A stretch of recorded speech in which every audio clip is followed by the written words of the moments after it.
प्रश्न उपस्थित असा होतोय, आज जर पाहिलं तर तुम्ही बीडवरून आलायत आणि इच्छा व्यक्त करताय सुखसागर, कोंढवा, येवलेवाडी यामध्ये उभा राहण्याचा. तो प्रभाग क्रमांक माझ्या माहितीप्रमाणे 40 येतो. 40.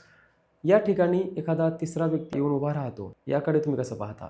म्हणजे योगेश अण्णा टिळेकर यांच्या दृष्टीने. कारण बऱ्यापैकी आज जर पुणे शहर असेल किंवा बाकीच्या शहराच्या ठिकाणचं जे राजकारण आहे ते स्थानिक राजकारण हँडल करतात. यामुळे हा प्रश्न विचारला. तुमचा प्रश्न अतिशय सुंदर आहे आणि मला उत्तर द्यायला नक्की आवडेल. गेली 20 वर्ष ह्या प्रभागात किंवा ह्या एरियामध्ये मी राहतोय. माझं घर इथे, आता पुढचा प्रवास इथे सुरू झाला आहे. माझी एक कर्मभूमी आहे. मग मी इथला स्थायिक का नाही आहे? मी माझं स्वतःला कात्रज कोंढवा रोड ह्या भागातला स्थायिकच समजतो. स्थायिक म्हणजे कोण? ज्या व्यक्तीचं इथं घर आहे, जो काम करतो ह्या लोकांसाठी आहे, तो स्थायिक झाला. बाहेरचा म्हणता येणार नाही, कारण काम करताना कधी हा विचार केला नाही.